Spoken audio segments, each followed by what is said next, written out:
So this video is about a guy goes by the name of Kowloon Kurosawa, known for creating what a lot of peeps be calling the worst video game ever made, which is called Hong Kong 97. So you can see here the story starts in the year 1997, where a herd of f***ing ugly reds are rushing from the mainland. Then there's illegally used unlicensed images of Bruce Lee and Jackie Chan.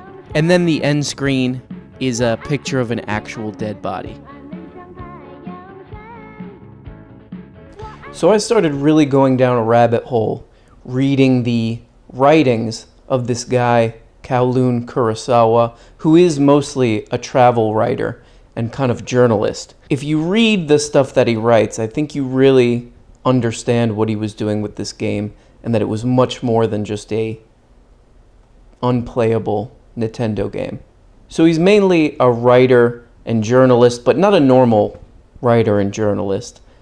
He writes, his main deal is this thing called Sixsamana. So here are some samples from some of these Sixsamana books, which you can get on Amazon and which are basically impossible to fully translate from Japanese to English. So this story here is about a dead hoarder. This story is about a student who finds out that his teacher is a hoarder. This story is written by someone who goes to Thailand to get a prostitute and then is tricked by the prostitute into getting more money.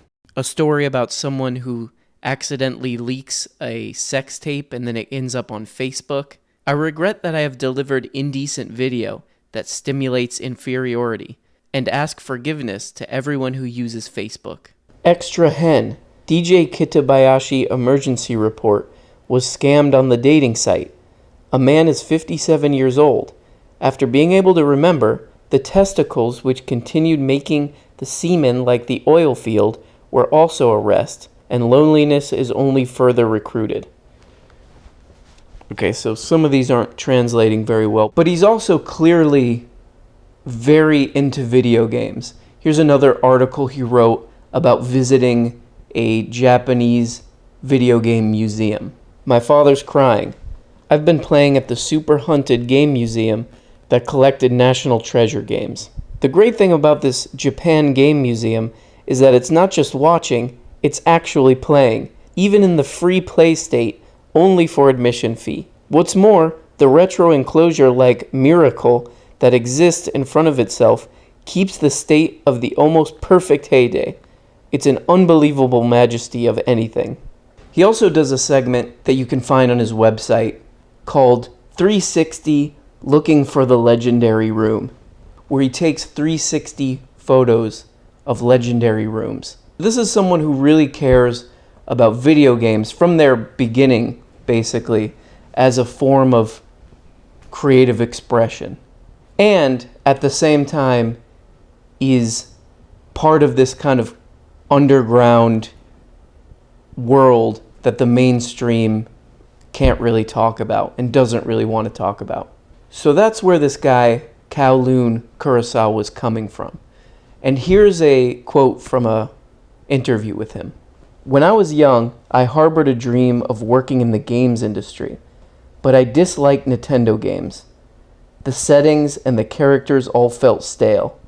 In those days, all the games were manufactured by Nintendo and Sega, so it was impossible to put out your own indie game. You were subject to rules and ethical standards, and you had to pay steep royalties just to make a game. I was sick and tired of consumer game systems and the way Nintendo were at the top of the pyramid. I had an idea to create a cheap, vulgar game that would make fun of the industry. The emergence of game copiers finally gave me that opportunity. With one of them, you could make games and distribute them without needing Nintendo's permission. Also, a big part of this whole story is that Kowloon Kurosawa was at the time of coming up with this idea for a vulgar, illegal video game, was that he was living in the Chungking Mansions in Hong Kong. And the Chungking Mansions are known as a sort of seedy, hostel hotel in Hong Kong, known for these tiny, dirty, cheap rooms. And around the time that this dude Kurosawa was staying in the Chungking Mansions, they were known for being, just filled with illegal activity, drugs, prostitutes, and it was controlled by the triads and was just known as a dangerous place to avoid, filled with crime. But it was also a place notorious for bootleg and counterfeit electronics. Kurosawa finds a game programmer who's working for some other company. He doesn't have any money, so of course he can't compete with these big giants like Sega and Nintendo. So he says, here's what I have, here's the money I have, what can you do for me? And the guy says, I can give you 2 days. So in 2 days, he creates what ends up being this Hong Kong 97 video game. So Hong Kong 97 might not be a very playable game, but it's really not supposed to be. And in all the interviews with this guy, he says that it was actually supposed to be unplayable and terrible. And that's exactly who this guy was and what he wanted to do. He wanted to do everything that this hierarchy of Sega and Nintendo wouldn't allow you to do, including saying the F and showing a dead body as the end screen when you die. It is much more interesting than just a horrible video game that people kind of make fun of and yell at. What it is a historical document of this guy, Kurosawa, sticking up his middle finger at the video game hierarchy, mixed with the seedy criminal culture that he was living in, and also mixed with his genuine love of this creative medium known as the video game.